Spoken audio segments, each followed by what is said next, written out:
History is defined by war. It was with us at the beginning, and it will be there at the end. And in between the infinite stretch of time we may have, we will fight. While the pages of historical texts are filled with the exploits of the well-known conflicts such as both world wars, there are some chapters too strange and obscure to receive even a footnote. From conflicts fought over pastries, to some wars that lasted less than a typical lunch break, to fights fought by guerrillas. Not like people hiding in the woods guerrillas, but like actual guerrillas. Today we will be discussing over 100 of history's strangest wars, organized in an iceberg chart, where the best well-known entries are first, but as we go further down, they become more obscure and forgotten. Before we begin, I want to say thank you so much for 40,000 subscribers. I'd love to hit 50 by the end of the year. And if you want to help out and see more content like this in the future, for sure subscribe. But for now, I hope you all enjoy, and let's begin with Tier 1. The Football War. This world is a polarized place. A trend that's rose in the past decade, but one that has existed ever since we have. If you have an opinion, someone will fight you over it. Most of these stupid arguments remain as that. Rarely do they get physical, but sometimes they do get physical. And even rarer times, they go beyond drunken fistfights. They almost start a continent-wide war. In our modern world, there is no opinion more polarized than sports. My team kicks the ball better than your team, and if you disagree, then well... Our first entry takes us to the year of 1969, where two nations were competing to qualify for the World Cup, Honduras and El Salvador. In total, 3 games would be played between these two countries, with Honduras winning the first, El Salvador winning the second, and now we are at number 3, the tiebreaker. During said tiebreaker, the match went on like normal, ending in a tie, 2-2. Of course, the match went into extra time, and after 11 minutes into it, El Salvador scored, meaning they won the qualifier and they were going to the World Cup. So great, right? Time to celebrate. Maybe for El Salvador, but not for Honduras. For them, it was time to go to war. But you may ask me, Tanman, did these two nations really go to war because of soccer? And I would tell you, no. There were other issues at hand. The primary one, immigration. For the past few years, El Salvadorian farmers were moving into Honduras for work and better lives, because their nation was crowded compared to the more spacious nation next door. However, this was upsetting the Honduran people, and a lot of fear-mongering from the nation's wealthy elite pitted the people of Honduras against El Salvador. Stop me if you've heard this one before. And from that, it was a back-and-forth struggle and blame game for years, before this football qualifier pushed them over the edge. The football war only lasted for 4 days, or 100 hours, and it ended after various other nations, including the United States, threatened El Salvador with sanctions. In total, depending on which government you ask, upwards of 1,500 or little as 99 people were killed in these 100 hours. All because, but not really all because, of a football game not won by the enemy team. The Emu War. What happens when you have an army completely taking over vast amounts of your land, doing untold damage to your country, and even leading to some skirmishes among your citizens? Well, you declare war and kill them. But does that answer change when said army is made up of birds? Well, according to Australia, no. After World War I ended, vast amounts of farmers moved to the western part of the country to begin farming. And soon after this, 20,000 emus moved into this land, completing their migration route. These birds began to destroy the farmers' crops, and would even on occasion attack the farmers. So something had to be done about these birds, and the Minister of Defense, George Pierce, gave permission to militia groups to dispatch these birds. Intervention from the Australian Army was to take place in October of 1932, and this first attack consisted of a raid on 50 emus. But killing these birds wasn't as simple as shooting them. They were huge, and they were fast. It would take a few bullets to take down one of them. The militia tried to round the emus into one big group, but this failed. They broke into smaller splinters. By the end of the day, maybe 12 birds were killed. Great. Only 19,988 more to go. Further, smaller attacks took place over the next week, and the accounts vary, but the agreed number of kills sets at 986, under 1,000 compared to the 20,000 birds that were out there. The Emu War was then discontinued, and a bounty system was set up for individuals to participate in, which was much more successful, with a staggering 57,000 emus being killed in just 6 months. War of the Bucket. This is Italy. Well, this is what Italy looks like today. However, it didn't always look like this, and during the Middle Ages, the nation was split up into city-states who were just itching to fight each other. And this entry deals with the city-states of Bologna and Modena. Now, these guys were squabbling back and forth for a while, and this culminated into a night in November of 1325 when a group of Modenese crept into the city of Bologna, attacking people, before they stole an oak bucket from a well, fleeing from the city with it in their hold. Now, such a blight on the pride of Bologna couldn't stand, so a war would soon break out, seeing 1,500 deaths to the Bologna people and 500 to Modena. Now, here remains the question of said bucket. First of all, it's not fully known if the bucket was stolen before, during, or after the war. It's just that the bucket being stolen starting the war is the funniest story, so that's what people rock with. But today, the bucket remains missing. No one knows where it ended up. The Pig War. If fighting over a bucket wasn't ridiculous enough, why don't we also fight over a pig while we're at it? Well, the Pig War wasn't fought for a pig, it was fought because of a pig. We now go to 1850s North America, where the United States and Great Britain sat on either side of Oregon, thanks to a treaty signed in 1846. However, there was still confusion between who owned what, but surely a war wouldn't break out over this. The conflict took place on San Juan Island, part of that disputed territory. On June 15, 1859, an American settler killed a pig that was destroying his garden. It just so happens that this pig belonged to a British company, leading to threats of arrests and deportation to the other American settlers living there. This then led to a big buildup of forces between the British and the United States. While jokingly called a war, it never saw deaths on either sides and ended peacefully. The United States General-in-Chief, Winfield Scott, negotiated with Governor James Douglas of British Columbia, ending in a joint occupation of San Juan Island. The Zanzibar War. A few of the entries we've discussed have already been shorter conflicts, and that continues with this one. However, afterwards, it will not continue, because this is the shortest war to ever have taken place. The war was fought between Britain and the nation of Zanzibar, which is modern-day Tanzania. Through political force, the nation of Zanzibar was made into a protectorate of the British Empire, but the new leader wanted this to change. The previous Sultan of Zanzibar, Hamad bin Tawani, died on August 25, 1896, and a more anti-British Sultan, Khalid bin Bargash, took his spot, and the British wanted him out.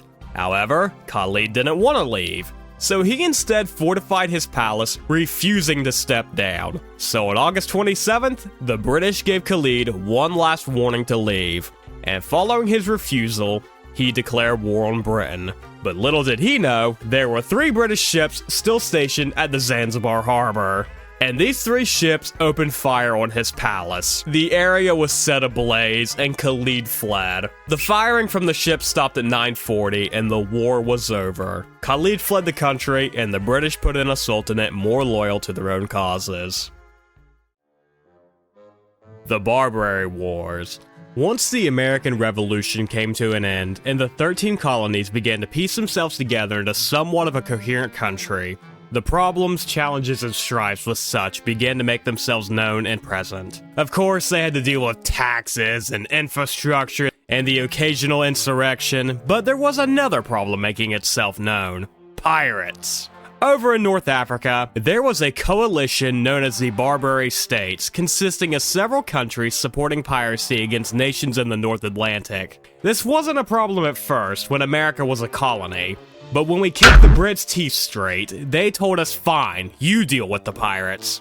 And they began to attack now American ships. So in 1785, Dey Muhammad declared war on the States, and they began to capture American ships. At this point, we weren't really a country. More like each colony was its own country under the Articles of Confederation, meaning one United States Navy was not funded, therefore the pirates did as they pleased. The next few years saw back and forth negotiations, truces and alliances, all uneasy in their terms. But we get to 1789 when the states truly united and began to build their navy. Under President Thomas Jefferson, he sent a United States fleet to fight the pirates, beginning the First Barbary War. In a series of battles that saw complete American domination, with fights that even stretched into the lands of Egypt, the rulers of the Barbary states signed a peace treaty that agreed to see all American hostages released. This was a big deal to the world, and it showed that America could fight wars even off their own soil. But this wasn't the end. The Barbary pirates started their nonsense years later in 1807, escalating in intensity as the War of 1812 came forward. Spurred on by the British, the Barbary pirates continued their attacks. Dealing with the larger threat of the British, the Americans could not respond until 1815, when the Second Barbary War began. This only lasted for 3 days, and saw another decisive victory for the American Navy, beginning 200 years of naval domination. Battle of Castle Itter. Most of the time when we talk about a battle in World War II, it's usually the Axis powers versus the Allied powers. But the Battle of Castle Itter blurred those lines and still stands today as the strangest battle of those 6 years. Let's first of all discuss what Castle Itter was. It was an old castle that was converted into a prison following the rise of this guy, and it served as such for the remainder of the war. The prison held important French prisoners, such as former prime ministers, politicians' family members, and a couple tennis players. So keep that in mind, we have French VIPs locked up. Towards the end of the war, the guards abandoned the castle, and some SS soldiers were ordered to execute the prisoners, so they planned an escape. They sent a message out with the prison's chef, who encountered Joseph Gangle. Now, Gangle fought for the Germans during the war, but he became disillusioned with the war effort. He was leading a band of 20 who felt the same, and believed his numbers weren't enough. So he drove to the nearest American unit he could find, waving a white flag. The Americans agreed to fight together and set off for Castle Itter in a Sherman tank. Once there, the army consisting of 35 Germans, Americans, and French celebrities set up defenses as the SS stormed the castle. The fight was dire, but the coalition pulled through, and they only lost one member, Joseph Gangle. The Pastry War. In November of 1838, then French King Louis Philippe received a letter from Mexico. Said letter was addressed from Monsieur Romatel, a French citizen now living in Mexico. In the letter, he describes a disturbance from 1832, 6 years prior, when he said that Mexican officers looted his pastry shop located in Tacubaya, a town on the outskirts of the capital of Mexico City. In addition to this, the officers refused to repair his shop. This wasn't the only complaint the king had gotten. Other people in Mexico experienced similar attacks, and there was even a report of an execution. So in response, then French Prime Minister Louis Mathieu Mole demanded Mexico pay them 600,000 pesos for the damages. Mexico responded by probably laughing at the French, like a lot of people do, and France replied, sending a naval blockade across the entire nation's coastline, blocking all their ports and bombarding local settlements. Soon after this, Mexico surrendered, offering to pay the amount.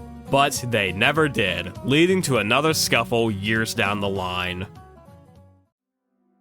Attack of the Dead Men. On August 6, 1915, German and Russian forces were in a battle at the Osawik Fortress in northern Poland. The Russians had built this fortress 10 years before this, and it was 30 miles away from their border. It sat on the only crossing of the Bibrza River, making it an incredibly valuable target for the Germans. The Germans tried twice to take the fort, and the third time was their most brutal. They began their attack by raining down artillery fire on the fortress, following it up with 30 balloons packed full of poisonous bromine and chlorine gas, blanketing the fort with a foul-smelling green smog. The Germans now expected to swiftly take over the fort, but as they got closer, they saw something terrifying burst from the fog. The Russian soldiers were coughing up bits of their lungs and blood as it poured from their eyes and nose. Their skin was bubbling and blistering, and it was literally melting off of them. Seeing these terrifying-looking soldiers caused the Germans to retreat quickly afterwards. They ran so quickly, in fact, they went right through their barbed wire traps, trampling other soldiers as they made a run from the attack of the dead men. 2 days later, the Germans attacked again, assuming any soldiers left were dead. And the Russians who were left the fort, and as they went, they destroyed it, proving no vital military importance to the Germans. The Second Congo War. While both world wars saw most of the fighting take place in Europe, each country fighting one another across alliance lines, the war hardly spilled over to Africa, and there was little infighting between the major powers on the continent. However, the Second Congo War was kinda like the equivalent of World War I and II, but now entirely set in Africa, with multiple powers fighting each other inside the continent. It even had a similar duration to World War II, lasting for 4 years and 11 months. For 5 years, the continent fought, with most of the fighting taking place in the Democratic Republic of the Congo. It was off the heels of the First Congo War, which saw the removal of longtime dictator Mobutu Sese Seko, and the rise of Laurent Desire Kabila as the DRC's new leader. However, in 1998, Kabila turned against his allies in the First War, most significantly including Rwanda and Uganda. These governments then began to support rebel groups in the DRC who were against Kabila. Thanks to this, multiple sets of fighting took place across the DRC, which led to a handful of nations supporting the DRC, while other nations began to support the rebel forces. And now we have a big mess that saw 3 years of mass death that still affects Africa today. The Taiping Rebellion. Right before America had their civil war, on the other side of the globe, China was finishing up theirs. And believe me when I tell you, this one saw a lot more deaths. In fact, the Taiping Rebellion is considered the 4th deadliest war in human history, with some estimates placing the death toll at 40 million, with more conservative estimates placing it at 20 million. Stop and think about how crazy that is. There are only 36 countries with a population more than 40 million. In terms of America, that is 12% of the country gone. And yet, have you ever heard of the Taiping Rebellion? I doubt it, but now's your time to learn. We start off with this man right here, Hong Zhaohong, who one day had a fever dream. In said fever dream, he sees his older brother, Jesus Christ, yes that one, and he tells Hong that he was sent there to reform China. And upon waking up, he began to gather up an army of followers and the poor, lower-class citizens. The actual fighting took place over 14 years, leading to once again astronomical death toll stretching into 40 million. By the time 1864 came around, it was clear that the Taiping forces, led by Hong, were losing, despite previously making massive gains across the country. In the same year, Hong fell sick and would soon pass away. He was buried and later dug up by Shin forces. In a complete display of anger, his body was beheaded, burnt to ashes, which were then fired out of a cannon, ensuring that his body had no final resting place. Transition from Ming to Shin. And if that wasn't enough death for you, let's back up, still in China, and discuss the event that put the Shin dynasty in power. And this saw 25 million people being killed. This took place between 1618 to 1683, and it ended with the Ming dynasty collapsing, with the Shin taking its place. Combine a failing economy, widespread famines, and a disconnect from the royals and the working class, and you end up with a less than peaceful transfer of power that again saw 25 million people killed. Boxer Rebellion. Once again, we're staying in China, and we're still staying insane, because we are now seeing a war fought between Christians and martial artists. The Boxers, or the Yaiquan, Mandarin for righteous and harmonious fist, began to concern themselves with foreign influence over the nation of China. China had seen a near century of devastation by this point, from defeat across a few wars, to famines and other natural disasters taking place. The Boxers set out to fix this, feeling that other nations getting involved with China's problems was a problem in itself, and this led to the Boxer Rebellion, fought between them and the Shin government. This went far enough to where China's capital was occupied. However, this then led to more foreign influence, as a coalition of 8 nations sent a combined 20,000 soldiers to Beijing to help retake the city. The Boxers were eventually defeated, and the nation of China was forced to pay reparations to the 8 countries that got involved. The Syrian Civil War. We can end Tier 1 with something that just ended a few months ago, the Syrian Civil War. After 13 years of widespread war, the war came to a close. So what happened in these 13 years? Well, beginning in 2011, militants in Syria were upset with the current president, Bashar al-Assad. This was due to the fact that Assad was a dictator who would not hold elections in his country. This led to civil wars and a mess of militias across both sides supporting Assad and opposing Assad, now entangled in a war that lasted for 14 years. Again, we really don't have time to go year by year, so let's just skip to the ending. On November 27th, 2024, Assad oppositionists simply strolled into the city of Aleppo, and soon after, the capital of Damascus was seized. As it stands today, the nation of Syria is putting itself back together, and a transitional government is being set up, led by Ahmed al-Shara. War of Jenkins' Ear. In the early 1700s, both Spain and Britain were just itching to fight each other over their Caribbean trade routes. All they needed was a reason, and it was the British to be given such. In April of 1731, a man named Robert Jenkins appeared before the House of Commons with something in hand: his ear, allegedly cut off by a Spaniard who boarded his ship with a raiding party, stealing his supplies and mutilating him. This was the match on the gasoline that was poured over the Caribbean, and soon, these nations were fighting each other. For 9 years, Spanish and British ships clashed in the Caribbean, while British forces also raided towns set up as Spanish colonies. The war ended with no major territorial gains, just a lot of shipping lost across both sides. This conflict soon folded into another European conflict, the War of Austrian Independence. Irish-Canada War. In 1866, a chapter of Irish nationalists living in Dedham, Massachusetts came up with a wild idea. Take over the territory of Canada and hold it hostage against the British in exchange for one thing: a free Ireland. They built their forces up for about a year before launching an invasion of Canada in June of 1866. With 1,500 soldiers in total, they crossed into the frozen north, where they set up a defensive position near the town of Fort Erie. This went about as well as you'd expect, as Canadian soldiers were soon dispatched to deal with the insurrection. This went on for 5 years, back and forth guerrilla attacks that succeeded. Ireland is now free and reunified. Oh, sorry, I was sleeping and living in my dream scenario.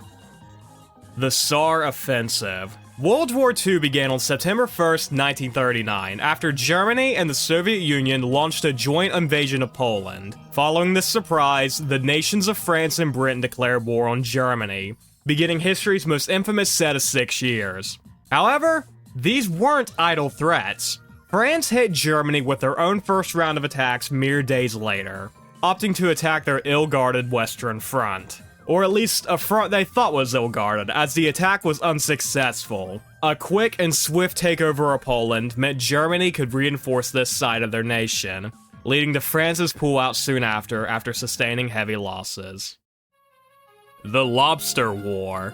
If fighting over pigs, buckets, and microscopic islands weren't enough, let's now fight over lobsters. In the late 1960s, the nation's empires were beginning the process of decolonization, and of course, France was one such colonial empire decolonizing. However, a lot of the nation's fishings were done at these colonies, with their biggest impact and trading loss being, you guessed it, lobsters. So they needed to find new fishing ports, and one of interest was in Brazil. The Brazilian government did allow for 2 French ships to fish here, but during a routine inspection, they found 4 ships! Obviously perturbed by this, Brazil demanded an explanation. France kinda just shuffled their feet and put their hands in their pockets, and continued to overstep their boundaries by sending in more fishing vessels to take more lobsters. And now, Brazil was really mad.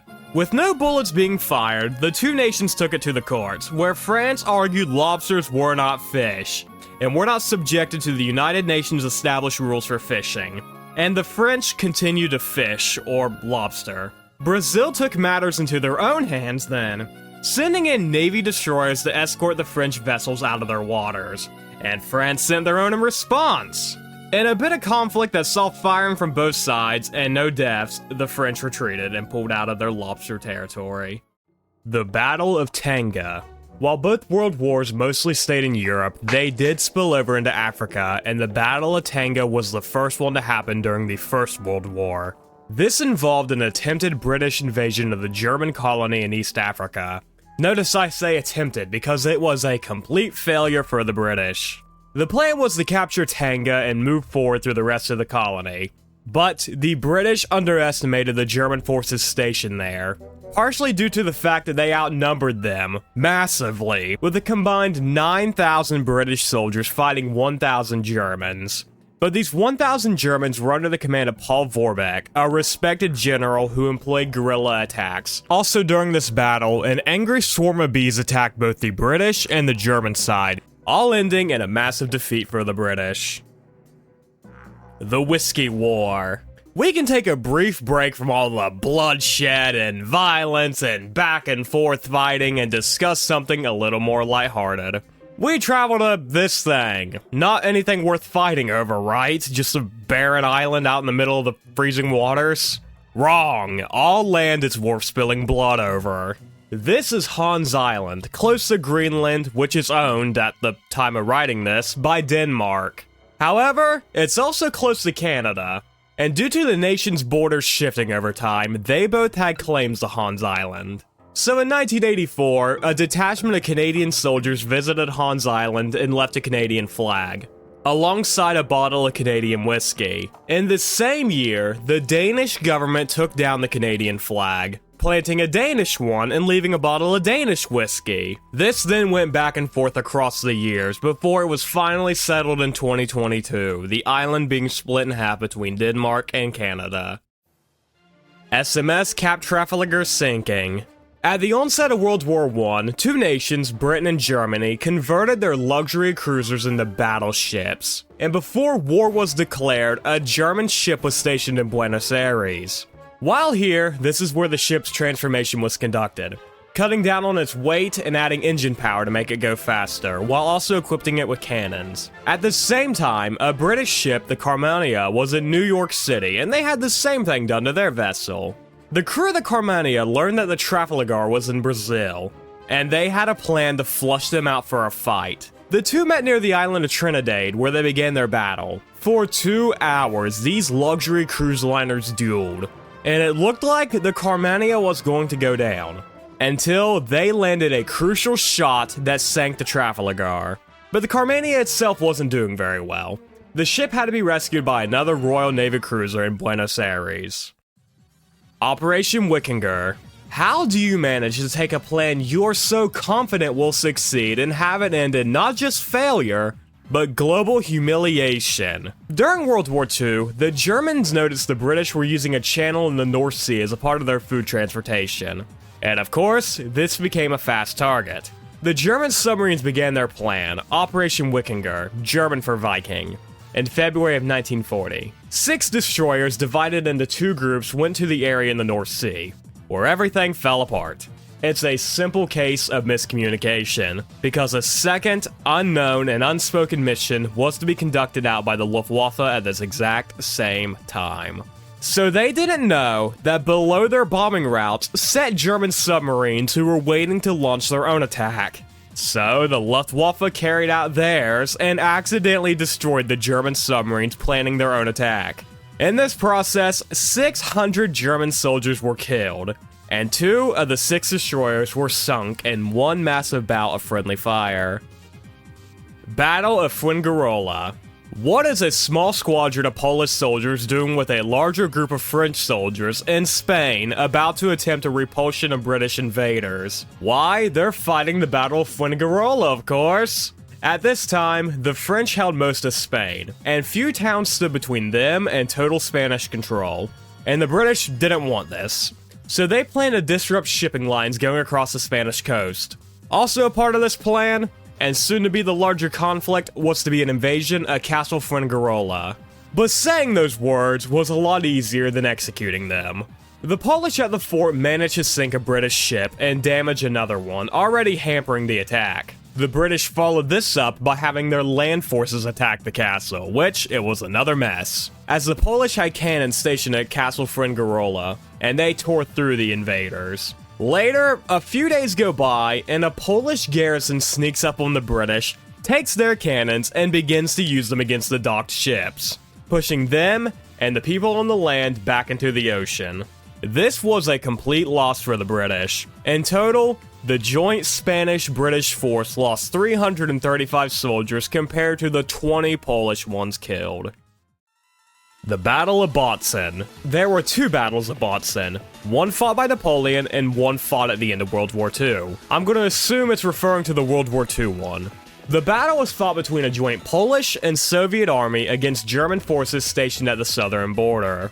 The Poles were being led by this guy, Karol Sikorskiewicz, a general who was drunk for most of his major important advances, and this went as well as you could imagine. 22% of the Polish forces were killed by the time the fighting was done. This was one of Germany's last hurrahs, as fighting had already reached Berlin, and 4 days after the battle ended, the German Chancellor would be dead. The Bahia Incident. You would think the American Civil War would stay completely confined to the American borders, but if you thought that, you'd be wrong, because it expanded to other countries a few times, and we can discuss the first instance now.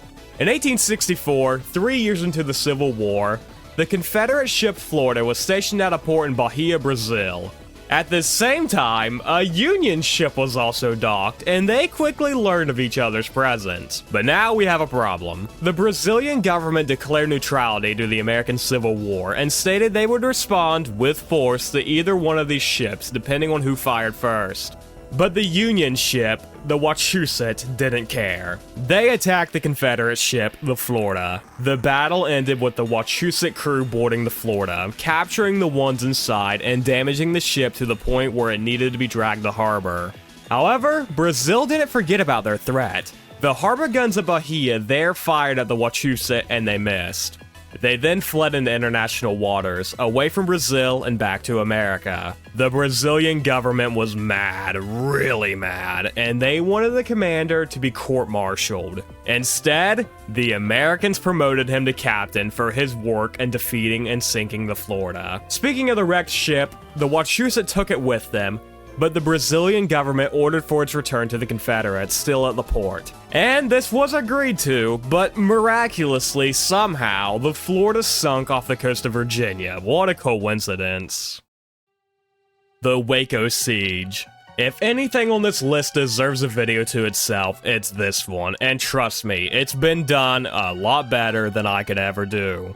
But I will give an incredibly abridged version. Let's do it. David Koresh, the man behind all of this, was the leader of a Christian-based cult called the Branch Davidians, who lived on a ranch in a remote part of Texas. This branch was a doomsday cult, believing that the end of the world was on its way, and they needed to prepare. Said preparations included, of course, stocking up on guns, which, first of all, why is this always the go-to? Like, they assumed it was a biblical end, like the Book of Revelations was going to come true, meaning demons were on the way. What, you think you're gonna doom your way out of this? No! Regardless, this is what they had. And in this stockpile, the ATF, which is an American agency responsible for alcohol, tobacco, and firearms, believed illegal guns were being held. These weren't the only concerning allegations being made about the Branch Davidians. It was also known that the founder, David Koresh, had multiple wives, and some of them were as young as 12. With all of this in mind, the ATF began an investigation that ended in a raid of the Davidian compound. The raid took place on April 19th and saw firefights between the ATF and the cultists still inside. For 9 long hours, the two factions fought, and it ended in the death of Koresh and the leveling of the compound. Again, a massively shortened summary, and this is one that has been covered to death. If you want a longer, more in-depth understanding, you do not have to look far. the Ruby Ridge Standoff. And now, if one ATF attack on American citizens wasn't enough, boy howdy, let's follow it up with another one. In August of 1992, U.S. Marshals were attempting to arrest a man named Randy Weaver. He was at his family's cabin located on Ruby Ridge, a secluded area in the woods of Idaho. Weaver had been on the ATF's and FBI's radar for a while for his alleged involvement and collusions with Aryan societies along with other supremacist groups. At one of these group meetings, Weaver sold 2 sawed-off shotguns to another man. But this man was an ATF informant. For those who don't know, sawed-off shotguns are very illegal. Weaver was arrested and let go, with a trial date being set on February 20th. But his probation officer made a mistake and told him it would be on March 20th. So when Weaver didn't show up to court, the United States Marshals went to the compound to arrest him. It was here where the most infamous moment of the Ruby Ridge incident began. The Marshals shot the family's dog after it ran at them, prompting Weaver's 14-year-old son Samuel to open fire at the Rangers. In an exchange of gunfire, both Samuel Weaver and Deputy Marshal William Deegan was killed. Now, the FBI is getting involved. They dispatched a hostage rescue team to support the Marshals. On August 22nd, an FBI sniper took a shot at Weaver and Kevin Harris, one of his friends living on the property. Shot 1 hit Weaver in the arm, and shot 2 was meant for Harris. But the shot missed, and it tore through the family's cabin, hitting Weaver's wife, killing her soon after. After a week of standoff, the duo surrendered and were arrested. Of course, this is a massive controversy, with some believing it was a massive mishandling of justice by both the FBI, the ATF, and the government as a whole. Again, I encourage you all not to form an opinion based off my brief summary. This is another one you don't have to look far into to find more information about.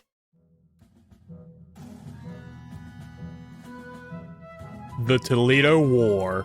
30 years prior to the American Civil War, which saw the complete separation of a coalition of 11 states into their own country, now fighting the remaining Union states, further up north, 2 American states almost had their own civil war. Well, Ohio was a state, and they border Michigan, who was a territory vying to become a state. At Ohio's statehood inception, their borders followed the Northwest Ordinance of 1787. 2 years later, when Michigan laid out their territory borders, they found that this previous ordinance was wrong, and that the southern tip of the border stretched further than what the map actually stated. So now, these 2 areas were in disagreement over who this stretch of land belonged to. This wasn't really a big deal until Michigan began to pine for statehood, and they wanted the Toledo Strip for themselves. However, the representatives from Ohio blocked Michigan's statehood until they agreed to Ohio's boundaries. In response, the governor of the Michigan Territory made the Toledo Strip into a county, naming it after himself. Now this wasn't going to fly, and both sides sent soldiers here to occupy the land, and the Toledo War began. Boringly so, the 2 sides did not kill each other. They just kind of hung out. This was a problem though, and it wouldn't be solved until years later, where it was decided that Ohio would keep Toledo. All this effort over fucking Toledo, Ohio. The Battle of Sebes. Sometimes when you go to war, you lose sight of what you're fighting for. But most of the time, you remember who you're fighting. But I said most, not every time. Because history is full of instances involving friendly fire. They made a whole sport based off of it during Vietnam, and we discussed Operation Wikinger a little while ago. But now, we get to talk about history's worst and biggest example of friendly fire. It took place during the Austro-Turkish War, where you'll never guess it, but Austria and Turkey were fighting each other. The Austrian army were split into different groups scouting ahead and looking out for the Ottoman army. And during one incident, a group who crossed the river did not find Ottomans.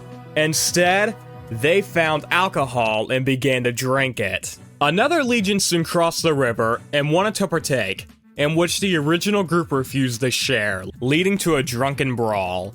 Now, I think it's important to mention that this group was not strictly made of Austrians. It was a blend of Austrians, Romanians, Serbs, Croats, and Italians, who, you'll never guess, but they didn't share a common language. A group of officers then began to shout, "Halt! Halt!" But this was misheard as Allah, Arabic for God, something the Ottomans would have shouted. Following this, everyone opened fire, and as little as 150 or as many as 10,000 soldiers were killed. In the next couple of days, the Ottoman army arrived, saw a massacre in front of them, and easily took over the city of Karansebes. 335 years war. We talked about the world's shortest war, now it's time for the world's longest war. This war started as a part of the English Civil War, where the Netherlands supported one side of it, the parliamentarians, who were winning, and the other side, the royalists. Their navy retreated to the islands of Sicily. For harboring enemy ships, the Netherlands declared war on the island of Sicily on April 17, 1651. But 2 months later, the English Civil War ended. However, the island of Sicily and the Netherlands did not sign any type of treaty, meaning war continued. However, not a single shot was fired, and the two completely forgot that war was still active. This wasn't discovered until 1986, when the war was ended 335 years to the date of its declaration. The Kettle War. In the 1780s, Europe was going through major changes diplomatically. Different alliances being formed and whatnot, and the continent basically became a breeding ground for war. Two nations were arguing over who could control the Shady River, a vital trading route that the Dutch were currently blocking. To contest this, Emperor Joseph II of the Holy Roman Empire sent a fleet of ships to reopen this port, and the Dutch responded with their own vessels. A Dutch warship fired a single shot at the three ships, and it was a hit. However, the only thing that it did hit was a tea kettle. It was shattered and destroyed, leading to an immediate surrender by the Holy Roman Empire. Canada-Croatia War. Why not stay in Europe during another pivotal time of war-breeding battlegrounds? Of course, we're in the Balkans. In 1991, Yugoslavia was about to splinter into many countries, and wars were being fought across the entire nation, meaning a lot of other nations got involved as well. Because of their ties to the United Nations, this communal of soldiers were calling themselves the United Nation Protection Force, or UNPRO-4. As a part of this group, Canada had several soldiers volunteer. These forces would get involved when on September 9th, 1993, or according to my script, 19,993, the Kurds and Serbs were fighting, and a week after, an uneasy ceasefire was signed, albeit against the will of Croatia. UNPRO-4 was sent to oversee the withdrawal, and Croatia had a plan to push them out. Heavy shelling and machine gun fire rained down on the Canadian soldiers. For a day, the two sides fought each other, ending in an eventual Croatian pullout at the behest of 4 Canadian lives. The business plot. In the 1930s, America was almost taken over by a cabal of billionaires. The year was 1934, and the Great Depression was in full swing. President FDR implemented the New Deal, a set of socialist policies that helped pull the country out of ruin. Now, this didn't fly with the wealthy elite of the nation, as it was cutting into their profits. The final nail in the coffin for them was the removal of the gold standard, which backed the United States dollar by gold bullion. This made the wealthy elite so upset, they tried to fund an army of 500,000 ex-soldiers to launch a coup against Roosevelt. That was much more than what the United States had in active personnel at the time, so it would have been a swift takeover. The billionaires brought this plan up with Smedley Butler, a former United States general. However, Butler was a devout supporter of FDR, so he turned the wealthy conspirators into the FBI and the plan was stopped. The Aleutian Islands Campaign. The Aleutian Islands refers to this tail-looking thing stretching off of Alaska, at the time of World War II, an American territory. On June 7th, 1942, the Empire of Japan captured 2 Aleutian Islands, Kisaka and Attu, marking the first time in 130 years since the War of 1812 that the continental United States faced an invasion.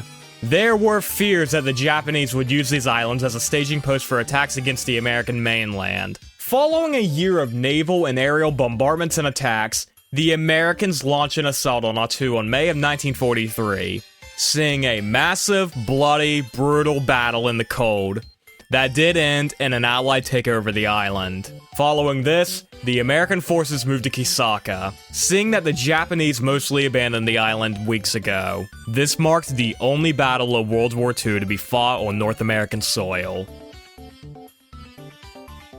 Fugo balloon bomb attacks. During World War II, Japan had several strange plots to attack the American mainland, and the Fugo balloon bomb was one such strange plot. A single one of these balloons had a diameter of 33 feet, and they were filled with explosives.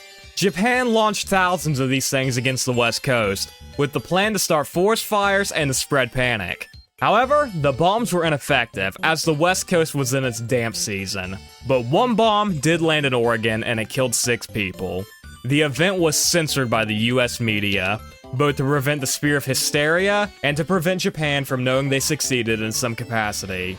These were the only casualties of World War II to pass away on the continental United States, and the Fugo balloon bomb was the first use of an intercontinental weapon. Cuban invasion of Angola. When Angola gained independence from the Portuguese on November 11, 1975, a civil war broke out. One side, the MPLA, was pro-communist, and the UNITA was anti-communist, and they were being backed by South Africa. Now let's talk about the island nation of Cuba. Fidel Castro wanted to spread communism as far as he could, yet he didn't endorse battles closer to home like the one currently taking place in Nicaragua. He did this out of fear of provoking the United States. But Angola was nowhere near the United States or its interest. Fidel also saw the appeal of communism in Africa, thinking his ideals could start in Angola and spread throughout the entire continent. So Cuba launched an invasion of Angola. 40,000 Angolan and 35,000 Cuban soldiers worked together to push South Africa out of their country. Bay of Pigs invasion. Like we said, America had problems with Cuba thanks to a communist state being so close to them, and they had several attempts against Fidel Castro to remove him. Perhaps the biggest was the Bay of Pigs invasion. This was an attempt by the Kennedy administration to have a land invasion of the island nation, and it was a failure. On April 15th, 1961, 6 bombers left Nicaragua for Cuba. But the time difference between these same nations, the planes arrived late, causing the ground forces to go in without air support. Even before this, the attack was leaked to the press, and Kennedy said, "Castro doesn't need spies over here, he can just read our papers." Thanks to Castro's forewarning, he was able to move all critical supplies, such as his airplanes, so they couldn't be destroyed from an aerial assault. That's basically it, and the Bay of Pigs serves as the lowest point of Kennedy's presidency. Well, maybe second lowest, actually. Nauruan Civil War. One of my favorite historical niches that I haven't really been able to talk about much on this channel is Pacific Island history. These little pockets of civilization dotted across the vast oceans of our world, and in particular, how these cases of isolation led to unique growth using stuff that the island provided. However, even though these islands are isolated, it doesn't mean they were safe from the folly of all man's war. We're going to talk about the island of Nauru, located 4,000 miles away from Sydney, Australia. Towards the middle of the 1800s, the nation saw more immigration from other nations of the world, and with them, they brought treasures of the modern world, alcohol and guns. The island kind of became rambunctious after this, and a particular incident brought the nation to war. At a wedding, a disagreement over etiquette led to someone getting shot and killed. This man killed was the son of a clan chief, and the Nauruan tradition cites that this death was to be avenged. Following this, wars broke out that split the island into two, rebel forces attempting to remove King Awida. For 10 years, these forces fought over this, across an island roughly 8 square miles in size, and it saw a decrease in the island's native population from 1,400 to 900. The war came to an end following involvement from the German Empire that put King Awida back on the throne, and they were absorbed into their empire as a colony. Lincoln County War. During the American Wild West, 2 rival factions based in the territory of New Mexico fought for 3 years. And why were they fighting? Money, of course! This conflict began when a man named John Turnstile opened a general store in 1876, beginning to compete with a long-standing one ran by James Dolan. These two factions also saw division in faith and ethnicity, with Dolan's side being Irish while Turnstile was English. John Turnstile would not last much longer. On February 18, 1878, Turnstile was ordered to turn over some of his horses for a payment on an outstanding debt. Upon refusal to turn them over, a posse went to arrest him, which turned violent, leading to the death of Turnstile. Following this, a group of people loyal to Turnstile formed a group called the Regulators, which sought to avenge John's death. Included in this group was famed Wild West outlaw Billy the Kid. The Regulators tracked down John's murderer, and after capture, he was murdered by them on their way back to Lincoln County. Now, the sheriff responsible for organizing the original posse to arrest Turnstile sought out to take his own revenge, but he too was killed. Now, a new sheriff enters the picture, and a massive siege at a home ended in the deaths of most of the Regulators, effectively ending the Lincoln County War. Battle of Los Angeles. Very, very, very few conflicts of World War II took place on North American soil, and the Battle of LA is the strangest one to take place. I'm kinda surprised it's down this low, as I feel like it's pretty known, but regardless, the event took place on February 25th, 1942. Only 3 months after Pearl Harbor. Paranoia was at an all-time high, and rumors of a Japanese attack spread across the West Coast. At 2 in the morning, a military radar picked up contact with something in the sky. The city was immediately placed into a blackout, and anti-air cannons searched the sky for their bogey. Then at 3 in the morning, they found it. The sky erupted into fire as an unidentified flying object was discovered. The entire city watched the firefight, but something was wrong. They saw the explosions from the ground cannon, sure, but no one could see what they were actually shooting at. Officially, no Japanese planes were discovered that night. So what the hell were these people shooting at? Was this just paranoia taking over? Or was there something in that LA sky that night that American weapons couldn't harm? Gdansk Post Office Defense. On September 1st, 1939, Germany and the Soviet Union invaded Poland, beginning World War II. One of the hardest areas in Warsaw to seize wasn't a capitol building or barracks or anything like that. It was a post office. And not a post office defended by Polish soldiers, it was defended by the employees working there that day. 56 of them in total, and they held off a German advance for 15 hours. Something I didn't really know about was the fact that the German invasion wasn't a complete and total surprise. The Polish High Command were anticipating some type of attack, and the employees at this post office were trained to defend the area. The head of this defense force was Comrade Gdarski, an Army Reserve lieutenant. Their defense was to last for 6 hours until other Polish forces showed up to assist. But of course, when we get to the actual invasion, Poland didn't send their army because, they were invaded. So what happened in these 15 hours? At 4 in the morning, the German army began their siege by cutting the power and phone lines to the post office, followed by several attempts at invasion, which were all repelled. Seeing that the attack was failing and that the Germans were getting through to the door, Gdarski used a hand grenade to slow them down, blowing himself up in the process. Unfortunately, this only slowed the Germans down, and they continued, but again were repelled by the inside forces. This was hour 6, and no reinforcements came, so they continued their defense. At 3 p.m., the Germans called for a 2-hour ceasefire, but during the ceasefire, they planted an explosive on the post office wall, bringing it down and capturing the building soon after. The survivors of the attack, 26 in total, were tried as illegal bandits and were sentenced to death alongside their family members. They were all executed on October 5th, 1939, and were buried in a mass grave. The capture of Guam. 1 month into the Spanish-American War, the American government decided that Guam would be a good target to seize. The island had long been under Spanish control, and they figured this would be a good spot to take a hold of before moving forward to their claims in the Philippines. The USS Charleston was in Hawaii, and they were given the news that they were the ones to take over the island. They were excited, so they immediately set out for Guam. Upon arrival, the Charleston fired their cannons at a fort on the island. And of course, the people on Guam were concerned. I mean, after all, this American ship just saluted their island and they didn't have the capacity to salute back. So a group of island officials swam out to the ship and apologized profusely for not saluting back. And the crew of the Charleston were like, no, we're at war. The governor of Guam Island then just kind of said, alright, chill out here, I guess. And Guam has been a territory for America ever since. The Battle of Cherbourg. One of the Confederates' most important and successful ships during the American Civil War was the CSS Alabama. It sank several Union commerce ships across the North Atlantic. In June of 1864, after 2 years of naval warfare, the CSS Alabama docked at Cherbourg, France, seeking repairs for their ship.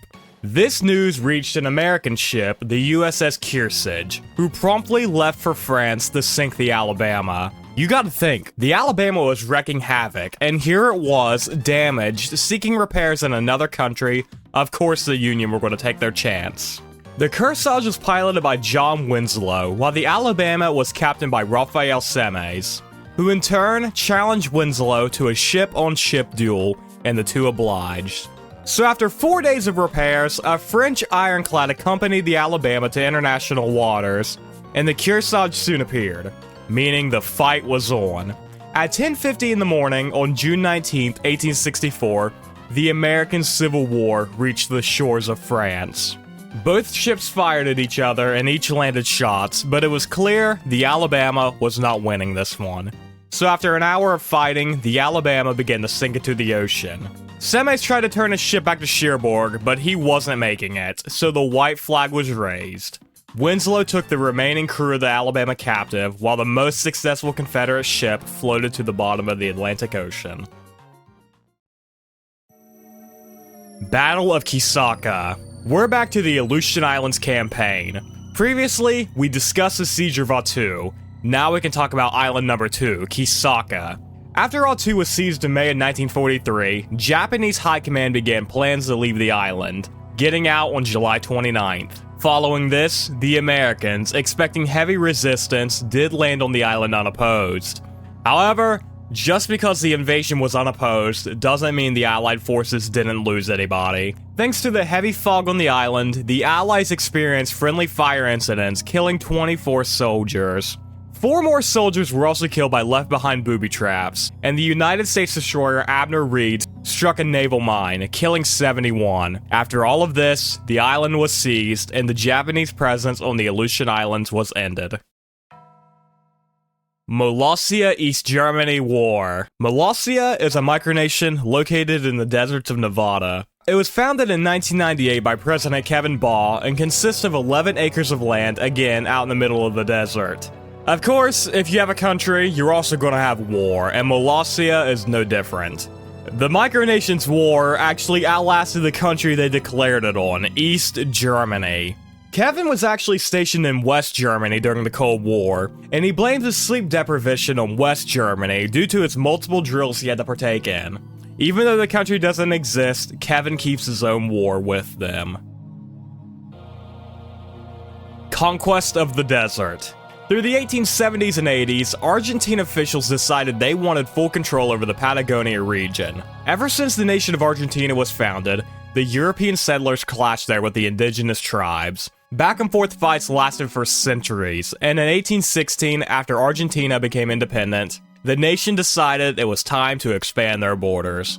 But in doing so, clashes with the indigenous tribes began again, and a full-on war was on its way. The Argentines struck first, but the tribes hit harder. In 1872, Commander Cafucara and 6,000 warriors attacked a settlement, leading to the deaths of 300 settlers and the removal of 200,000 cattle. From here, total extermination began. For the next 10 years, Argentine forces spread across the land, killing thousands of indigenous settlers. This ended in a victory for the Argentines, leading to their modern borders being implemented. The French-Welsh War. We can start Tier 5 with a major part of history, the last ever land invasion of Britain. It took place on February 22nd, 1797, and the site of landing was a tiny cove off the coast, which confused and caught the British soldiers off guard. On that day, 1,300 French soldiers staged their landing in hopes for what? A free Ireland. I'm in. Ireland was inspired by the recent and successful American Revolution, and there was hopes that 3 groups of French soldiers would help force Britain into a surrender. However, only one group landed, and it was at Wales. This was due to bad weather that also affected the singular successful group. The ones who did land were quickly repealed, and so, the last ever land invasion of Britain was a failure. Andorran-German War. At the onset of World War I, Andorra declared war on Germany, which is a wild statement to those who know. Andorra is one of the smallest countries in the world. Despite declaring war, Andorra had no official army. Although, 3 singular Andorrans did volunteer to fight with the French army. Andorra didn't end their declaration until World War I ended, and they actually went through it through World War II and the Cold War, formally ending their declaration in 1958. Battle for Lake Tanganyika. Lake Tanganyika is the second largest lake in the world, and it sits inside 4 countries in Africa: Tanzania, the DRC, Burundi, and Zambia. During World War I, the German Navy had control of this lake, and the British wanted this to change. The Germans had 3 massive warships in the lake, asserting their complete dominance. However, the British did have a plan to combat this. 2 small motorboats, and yes, it succeeded. Let's discuss how. The ships Minnie and Toto were moved from England to South Africa, which they were then transported to the lake. Now, this was no simple task. It's not like there were rivers for them to go through. So for 3,000 miles, these boats were transported by train, ox, and just manpower.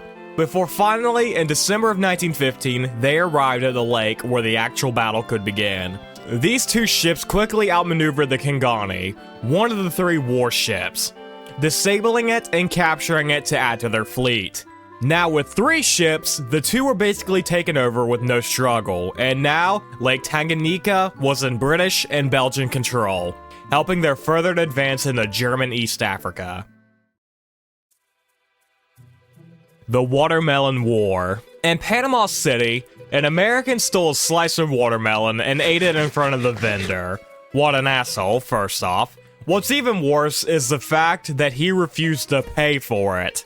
This led to a verbal, then physical altercation that erupted into a full-on riot. What's even more egregious is the fact that America demanded reparations, and even more egregious, they were given them. American citizens affected by the Watermelon War riot were paid $500,000 in damages. Red River Bridge War. In 1931, the states of Texas and Oklahoma worked together on a project, a bridge connecting their states. However, this bridge was free to use, and the previous way to get across the state was a toll bridge owned by the Red River Bridge Company, who were now mad that their profits were being cut into. So now begins a nasty back and forth. The company also claimed that the Texas Highway Commission agreed to purchasing the bridge instead of building a new one, but of course, they went ahead and just built a new one. The Red River Company placed an injunction against Texas, so the governor ordered his side of the bridge to be blocked off. However, now the governor of Oklahoma was mad, since his citizens could not use the bridge. He stated that Oklahoma wasn't named in the injunction, therefore, closing them off was not a valid means of approach. So on July 16th, Oklahoma sent the National Guard to open the barricades. The following day, the governor of Texas sent a group of Texas Rangers to protect highway workers so that the barricades could be put back in place. But then, the National Guard of Oklahoma heard about this, and they went back to the barricades and were now in a standoff. Boringly so, again, no one died. Some legal nonsense took place that basically allowed the Red River Company to sue the state of Texas, removing the injunction and opening the bridge back up once again. The Free State of Jones. Even though Mississippi was one of the states that left the Union during the American Civil War, it didn't mean everyone was on board. Same with every southern state, but Mississippi is our focus right now. One such Mississippian against the movement was Newton Knight. He initially enlisted with the Confederacy, but they passed a law stating anyone who owned 20 slaves did not have to fight, and this convinced Knight to leave. He didn't own 20 slaves, but he now viewed this war as a poor man's war, because the vast majority of the American South did not own 20 slaves. He went AWOL, but when he made it home, he found the Confederates had taken his horses. Eventually, Newton's unit went to battle and he refused to join, prompting his arrest. While in custody, his house was destroyed and he was tortured. He eventually broke out of prison and gathered a force of 125 men and began guerrilla-style attacks against the Southern forces, to the point where they were able to take over all of Jones County, Missouri, now proclaiming it as the Free State of Jones. Jefferson Davis, the president of the Confederacy, knew about this and ordered it to be recaptured, and it eventually was. But Newton Knight once again escaped capture. He managed to survive the entire Civil War before passing away in February of 1922. The Texas Archive War. In 1836, following a successful revolution, Texas became its own state. Throughout the years of war, papers documenting the workings and wartime news were gathered and placed in Houston, the new capital of the country. However, the Texas Congress then planned to build a whole new city to serve as the capital, and this was Austin. The archives were then moved here between August and October of 1839. So now we fast forward to 1841, and a man named Sam Houston, who was previously president, won again, and was considering moving the archives back from Austin to Houston. But a new problem was on the horizon and the border, as Mexico invaded the nation in March of 1842. But President Houston saw this as an opportunity. Under the fear of war, he ordered the archives to be moved once again from Austin to Houston. But Austin officials retorted that the city was safe, and the removal of the archives was not something that needed to be done. A vote on the transfer was held, and it was split down the middle. But the guy in control of the Texas Congress did not like Sam Houston, so he voted against it. Houston didn't really care, and he ordered for the papers to be removed and transported to Houston. On the night of December 30th, 1842, a group of 20 Houston loyal soldiers were moving the archives when a female shopkeeper saw it going down. So she, and I'm not kidding, rolled a fucking howitzer cannon down the street and shot it at the men, and they backed off. They were stopped 18 miles away from Austin, and the papers were seized. The Texas Congress launched an investigation, and they decided that Austin should remain the capital and the archives would remain here as well. The Battle of May Island. We have another friendly fire incident, but no guns were fired. It was a friendly crash, several of them, that killed 100 soldiers. During World War I, the Royal Navy was conducting naval exercises in the Firth of Forth. But they picked the worst night to do so because it was foggy, really foggy, like staring into a wall of white foggy. There were also concerns that a German U-boat was in the area, so total radio silence and blackouts were to be standard across every vessel. At the same time, another group of British ships were also doing sweeps for landmines. And do you see where all of this is going? In total, the two sides crashed, and 2 submarines were sunk, 4 were damaged, and another British cruiser was also damaged. More prominently though, 105 people died from these crashes. The 1915 defensive van. We are now covering one of history's darkest chapters, the Armenian Genocide. By the time 1950 rolled around, the relationship between the Turks and Armenians reached a boiling point, and the genocide began. Over the next 2 years, upwards of 1.5 million people would be killed. As a part of this genocide, a desperate defense was waged over an important Armenian city, Van. Van is a city in the mountains of Turkey, and it was massively important to the Armenian people. It was also the capital of the Van province, and the new governor, Cevdet Bey, made a goodwill visit here, which was a ploy to launch an attack. Within the first few weeks, 41 Armenian villages were destroyed, and any attempts at peace talk were met with force and murder. However, the remaining Armenians came together to begin their own fight back.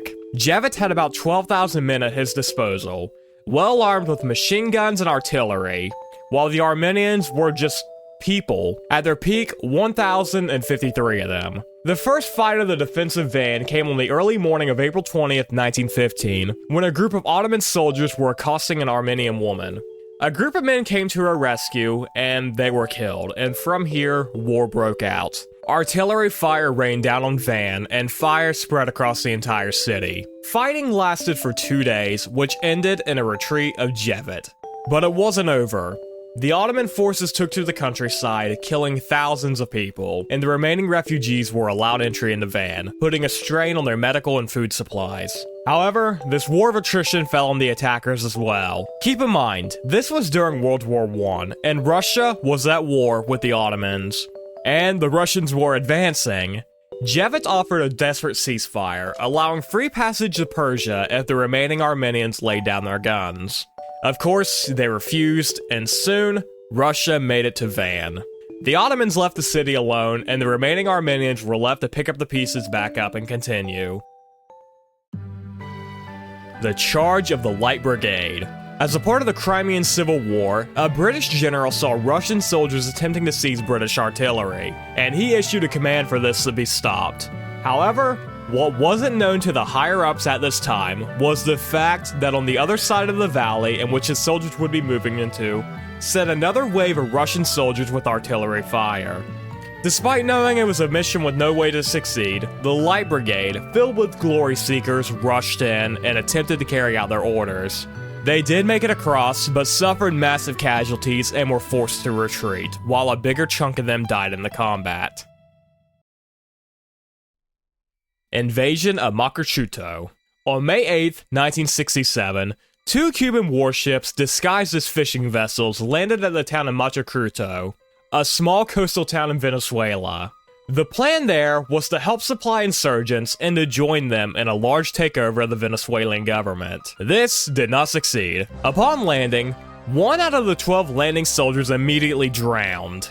Also, this landing was quickly reported to the Venezuelan officials, and they responded with force.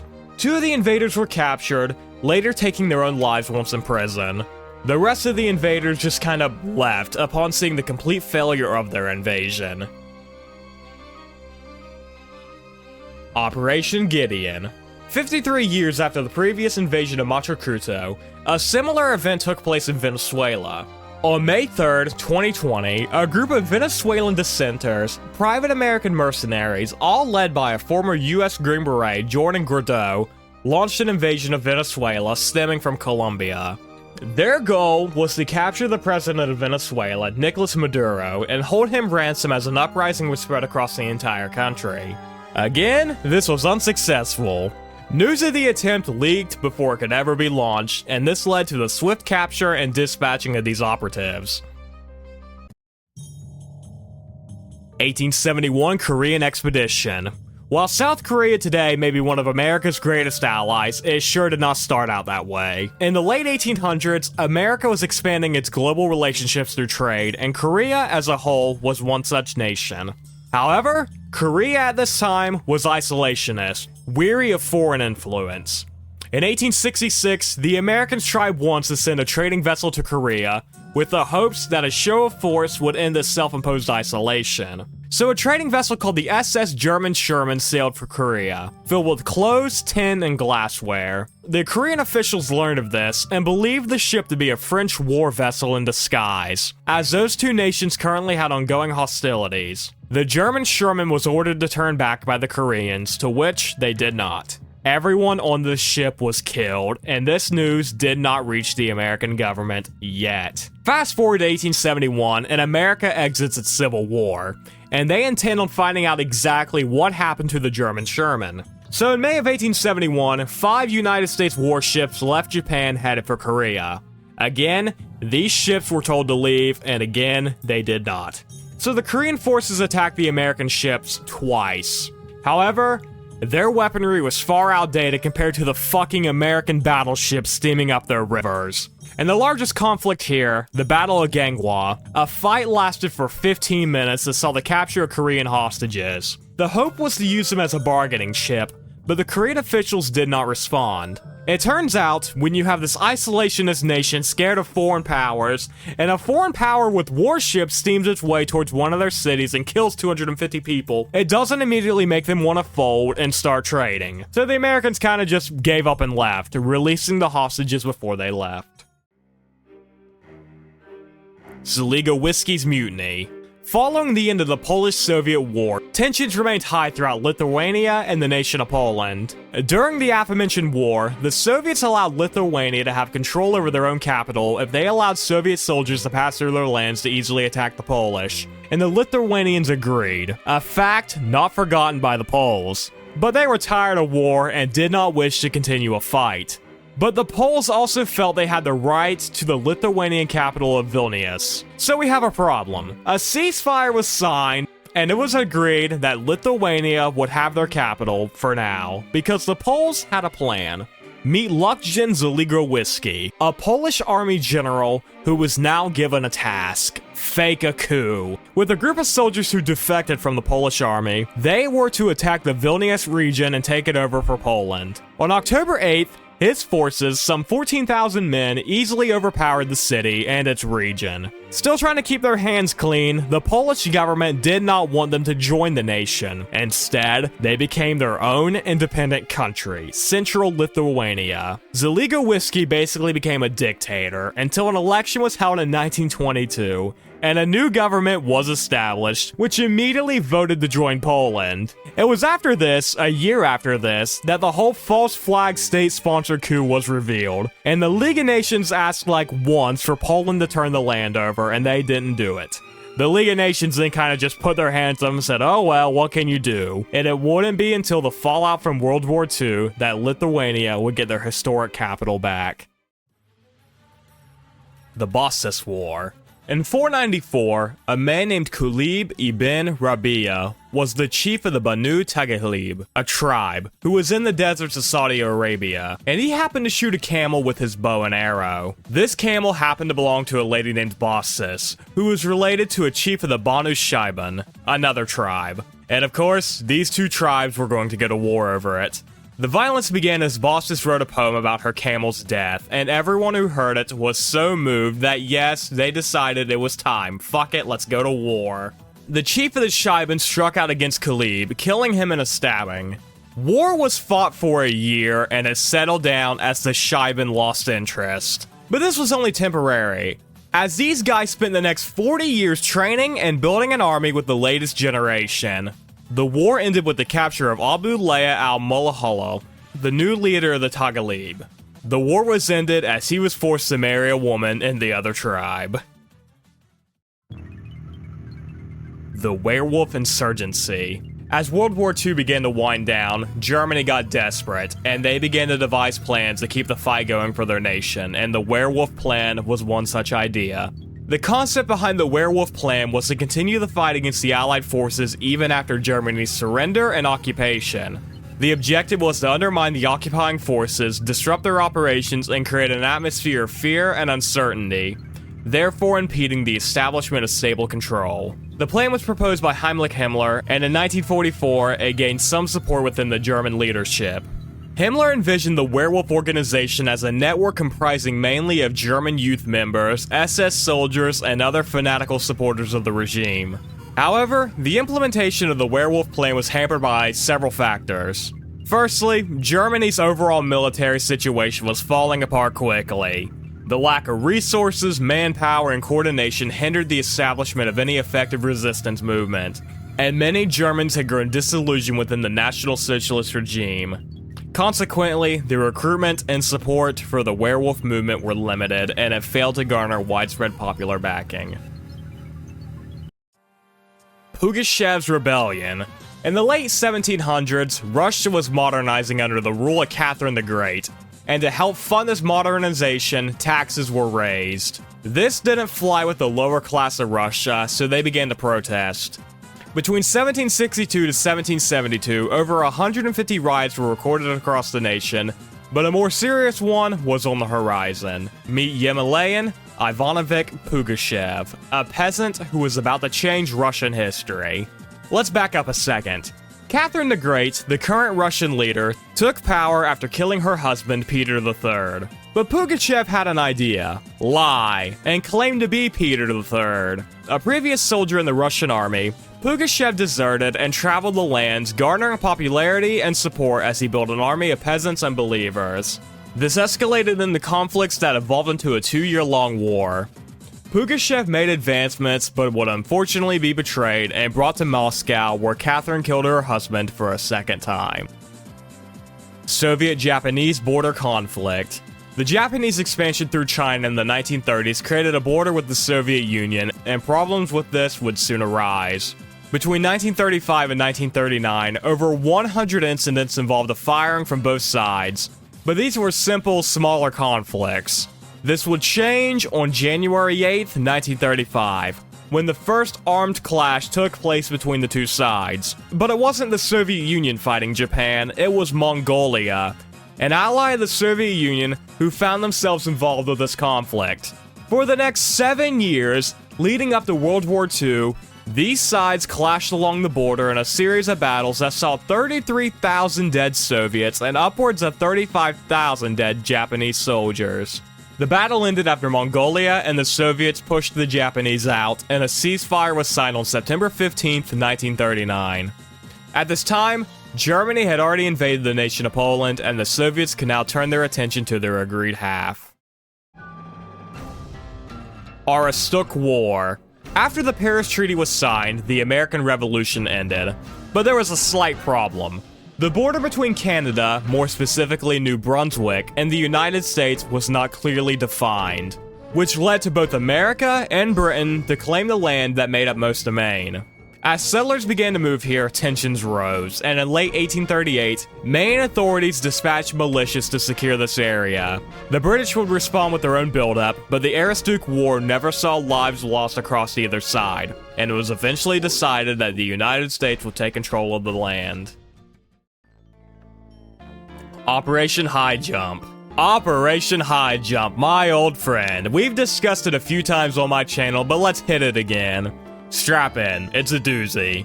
Officially, Operation High Jump was to be an expedition to Antarctica to map the place out and to train American personnel in frigid conditions.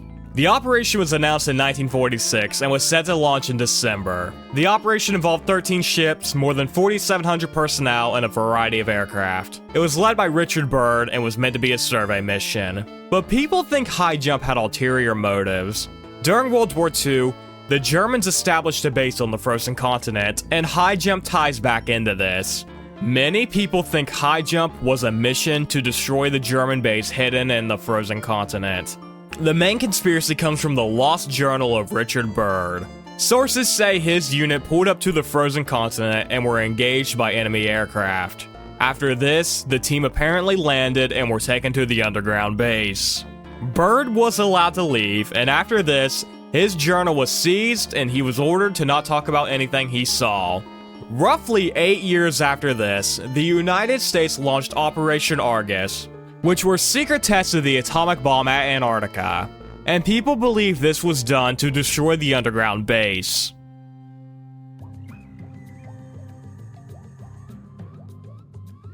The Madman's War. Before Vietnam was its own country, it was a French colony called French Indochina. In the early 1900s, the Hmong people living here were upset about unjust taxes being placed against their people, and they set out to remedy this by rebelling. At the head of this revolution was a man named Val Poche, the aforementioned madman, because this war was just as much a battle of mentality as it was a battle of physicality. Fighting a superior armed force, Poche ordered his own troops to utilize guerrilla tactics, hiding among the dense foliage and tree lines of Vietnam. They also learned how to manufacture their own guns and even a cannon, which was a hollowed-out tree filled to the brim with metal shards and gunpowder. At the same time of this rebellion, France was fighting World War I, so the soldiers dispatched here were limited in numbers and equipment. Back to Shea, though. He knew this about the French and set out to weaken their morale. He would order his own soldiers to retrieve every fallen comrade they found and to cover up every trace of blood, making it look like France's fight was fruitless. Also, on occasion, Che would climb trees to receive military orders from heaven, which seemed to have worked considering how far and long this went on for. As World War I ended, the French were able to supply their soldiers better, and the war would soon end, but not in a complete defeat of the rebels, as the Hmong were granted a special status in 1920, ending the conflict. Battle of Schoenfeld. By the time World War II came along, horses in combat roles were pretty much laughed at, but they were still being used, and this following entry is the last combat action seen by horses during World War II. The Battle of Schoenfeld took place on March 1st, 1945. An initial attack into Schoenfeld ended in a Polish retreat once their tanks became bogged down by mud. Also, the town was heavily defended by anti-tank guns that quickly dispatched the buried Polish tanks. In a later desperate charge, 2 cavalries of horses rushed the German defenses and took them over, taking out the anti-tank guns stationed at Schoenfeld, allowing for the rest of the Polish army to take over the city. Battle of Zwolle. This is Leo Major, a man who served with the Canadian Army during World War II, where he earned his claim to fame. It would come in April of 1945, when the Allied armies looked towards the Dutch city of Zwolle as a point of liberation. 2 scouts were sent out to observe the ground, Major and his friend Welle Arsenault.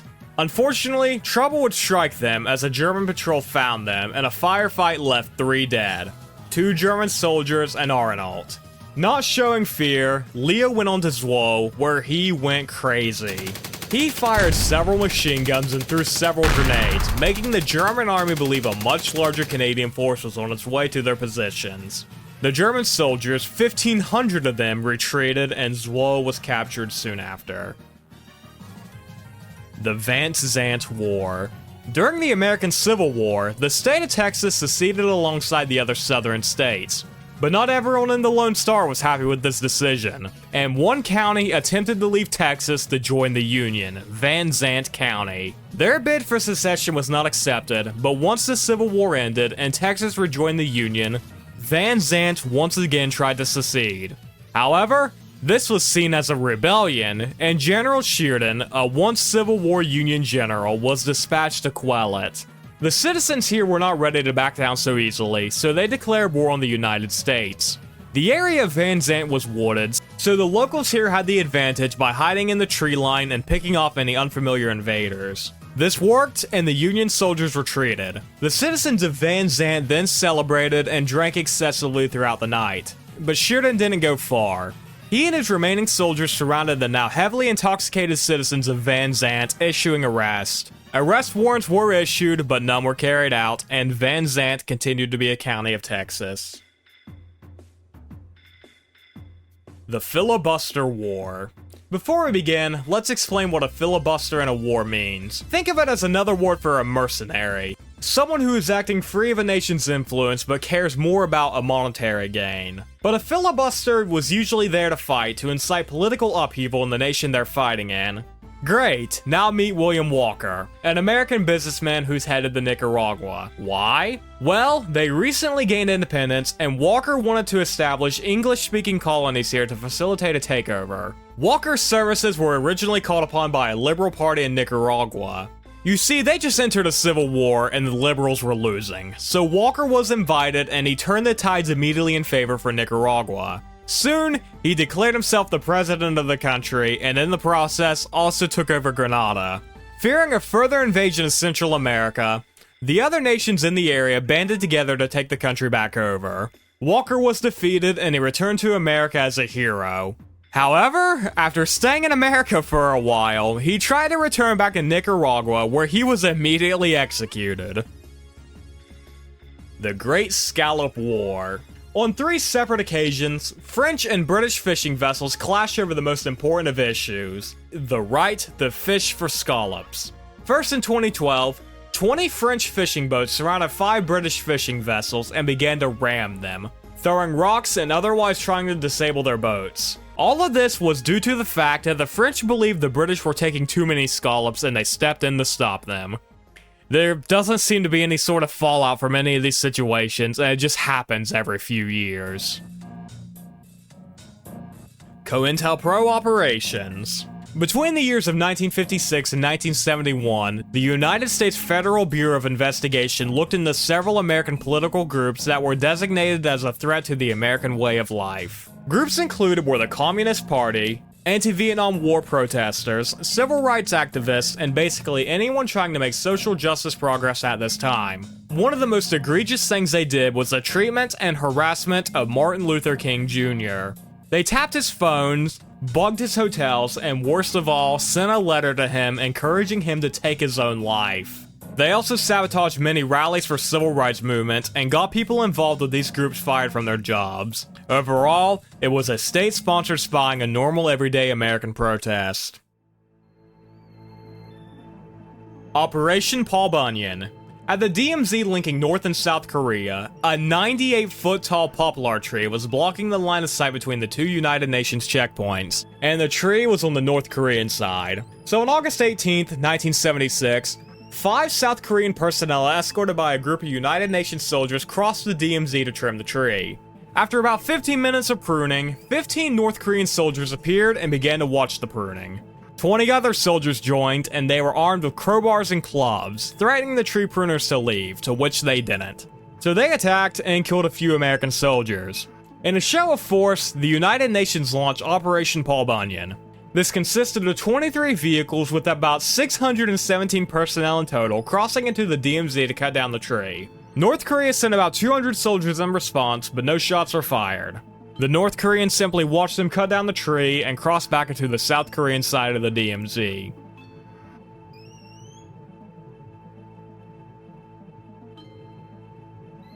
The Mormon United States War. Do you hate your governor? I know I do, but no matter how much you may, just know there will always be a governor who is much worse. And we can take a brief second to discuss the worst American governor to ever serve, Brigham Young, the first governor of the Utah Territory. In the mid-1800s, members of the Latter-day Saints, or LDS, began to move to the Utah Territory to set up their own communities. They never once intended to be their own country, instead wanting to be their own state, but with their own non-federally compliant rules, such as the implementation and continuation of slavery and polygamy.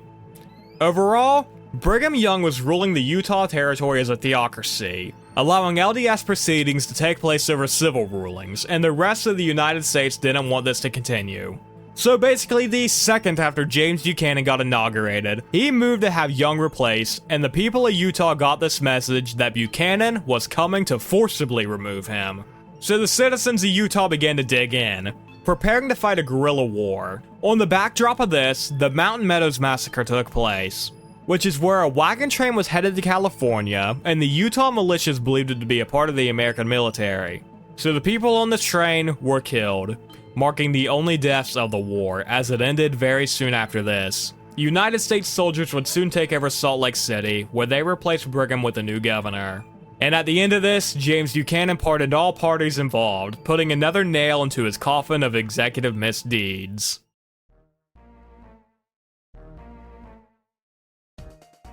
Battle of Lake Baikal. During the Russian Civil War and consequently World War I, the Czechoslovakian Legion didn't like the fact that Russia had complete control of Lake Baikal, so they set out to fix this. There was just one slight problem. Czechoslovakia is a landlocked country, meaning they had no ships to fight this battle with. So under the command of Radola Gaja, the first step of the battle was to capture a few ports on Lake Baikal. This was successful, and the 2 Soviet ships were taken and outfitted with artillery, and now the Czechs had their own navy. On August 15, 1918, the Czech fleet sailed into Lake Baikal to hunt Russian ships. Under the backdrop of heavy fog, the ships sailed up to the Russian ones. The fog would soon dissipate, but no one fired. Why? Because in the eyes of the Russians, this was their own ships coming to resupply them, giving the Czechs the opportunity to fire on them first. Thanks to this, the Czechs were able to destroy a harbor town, limiting the Russians' presence on the lake and giving the Czech Navy a 100% success rate. The Battle of Athens. There have been 3 major battles of Athens, but I'm discussing the one that took place during World War II. On April 20th, 1941, the British Royal Air Force and the Luftwaffe fought an aerial battle over the capital of Greece. This was towards the end of the Battle of Greece, where German and Italian soldiers were attempting an invasion, and the Allied powers were fighting to stop it. The reason this battle is on here is due to who one of the pilots was, Roald Dahl. Dahl was a famous author who is responsible for books like James and the Giant Peach, Charlie and the Chocolate Factory, and Matilda, among hundreds of others. Yes, this man served in the Royal Air Force for 6 years, and he definitely killed people. During the battle, it was said Dahl and his squadron flew over Athens in formation to boost civilian morale, to which they were soon attacked. After a skirmish, Dahl and the rest of his unit escaped. Weather Station Kurt. Weather Station Kurt was the only armed German mission to take place on North American soil. On October 22nd, 1943, a German submarine landed in northern Labrador, where they sent out 10 soldiers and 2 scientists to set up a mobile weather station that was designed to transmit conditions back to Berlin by radio. Before this, German meteorologists had to rely on weather reports from U-boats that were getting captured by the Allies. So the plan was to make a weather station to be placed in North American territory. The station was camouflaged, and American cigarette cartons were crumbled up and left around the base. Just in case the place was captured, they would think it's an American establishment, not a German one. So on October 22nd, Weather Station Kurt was born. It was named after Dr. Kurt Sommermeyer, a German meteorologist who was a part of the mission. The station only worked for 1 month before failing and was forgotten until after the war. It was founded in 1977 by Peter Johnson, a geomorphologist working on an unrelated project. He thought it was a Canadian station, so he paid it no mind. Around the same time, retired engineer Franz Seelinger went through Sommermeyer's papers and learned of the station's existence. So he and a team went to take down Weather Station Kurt. In 1981, it was taken down and placed in the Canadian War Museum in Ottawa, where you can still see it today. If Day. Throughout the Second World War, a couple countries in the world held campaigns to sell war bonds, and some of them got pretty strange.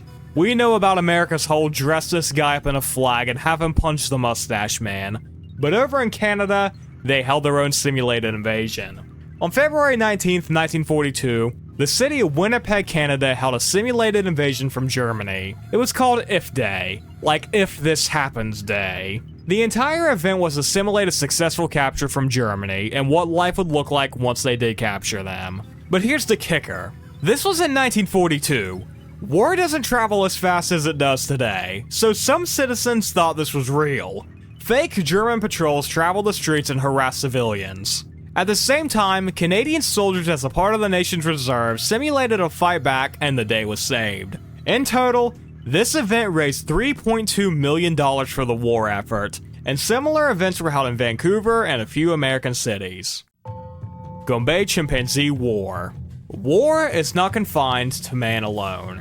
It also finds its way into who we came from, chimps. Between 1974 and 1978, 2 factions of chimpanzees in the Gombe Stream National Park in Tanzania fought each other. The zookeepers here noticed the chimps were splitting apart, and soon there were 3 distinct regions: Kasekele, Kakamombe, and Makemke. We are focused on the Kasekele community, as they soon split in half. A faction of chimps left to the southern region, which were now being called the Kahama community. War would break out between the two on January 7, 1974, when a group of 6 Kasekele males ambushed a lone Kahama female, where she was beat to death. Over the next 4 years, the Kasekele chimps fought the Kahama, and by the end of it, 6 of them were killed, while Kasekele only lost 1. What is so funny to me is that Wikipedia formats this like an actual war, with commanders and strength and casualties, like this was an actual war, but I mean it was chimps fighting each other. Caligula-Neptune War. Caligula is one of the most infamous figures of the Roman Empire because he was complete and utter bananas. At first, Caligula showed promise, leading several public works projects that benefited the Roman populace.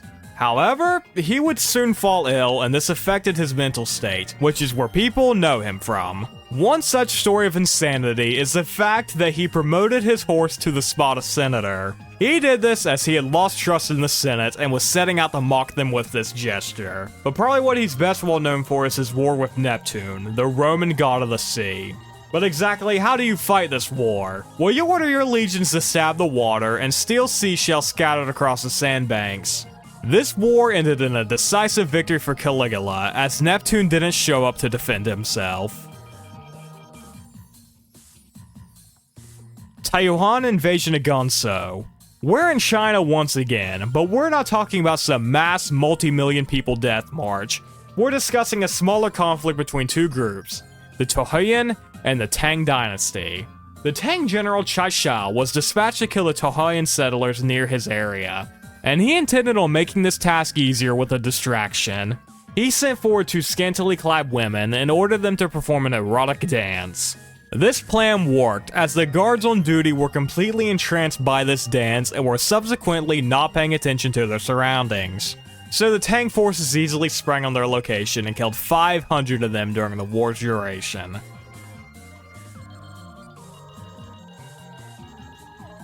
Battle of Amami Oshima. On December 21, 2001, an unidentified ship was found off the coast of Amami Oshima, a Japanese island. It was chased by 4 Japanese Coast Guard vessels and it fled, even after the Japanese fired warning shots. For 6 hours, the two sides exchanged gunfire, and it ended with the unidentified ship sinking. It was noted that 13 crew members were floating on a buoy, but the Japanese were ordered to not save them, fearing resistance that may lead to a loss of life. So, they drowned. The ship was sunk, only to be rose 2 years later in 2003. The Japanese lifted it, and upon inspection, it was revealed to be of North Korean origin. While never confirmed, it's thought that this ship was used to spy on the Japanese, and the North Koreans never came forward to confirm or deny such allegations. Today, the ship is on display at the Japanese Coast Guard Museum in Yokohama. War of the Stray Dog. Dogs, man's best friend, even when they start a war.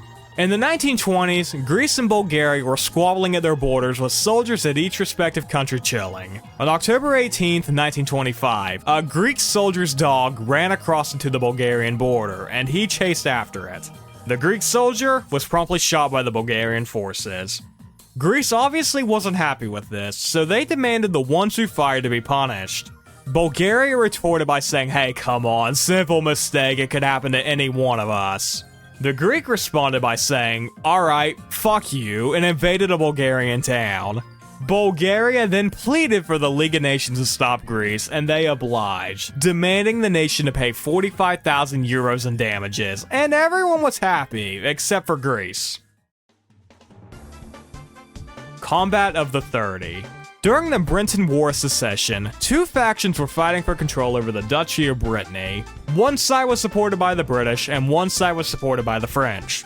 What originally began as a one-on-one duel by the respective factions soon evolved into a 30-on-30 night duel with an agreed break time so wounds could be bandaged and the soldiers could refreshen themselves.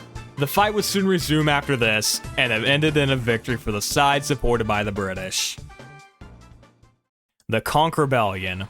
We're discussing another micronation now, the Conch Republic. On the Florida Keys sits Key West, and in 1982, the United States Border Patrol set up a roadblock that severely hindered the tourism industry.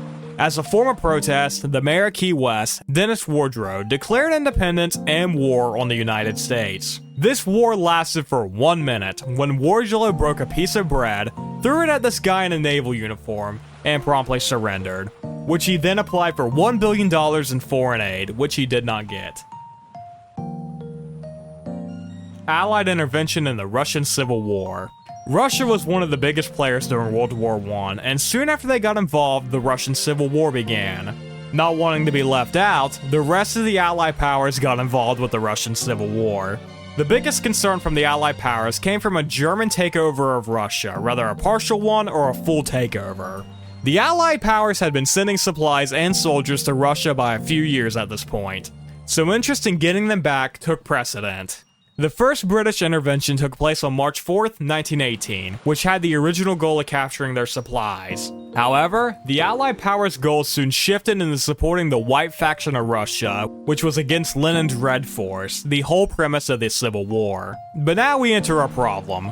Every Allied power had their own goals and ambitions with Russia. America, for example. They cared about the Trans-Siberian Railway. Britain and France simply cared to keep their Eastern Front access to Germany open. Japan wanted to expand its own influence, which surely wouldn't become a problem come World War II, and overall communication between these powers was garbage, and no real progress to their goals was made. Jebel Sahara Massacre.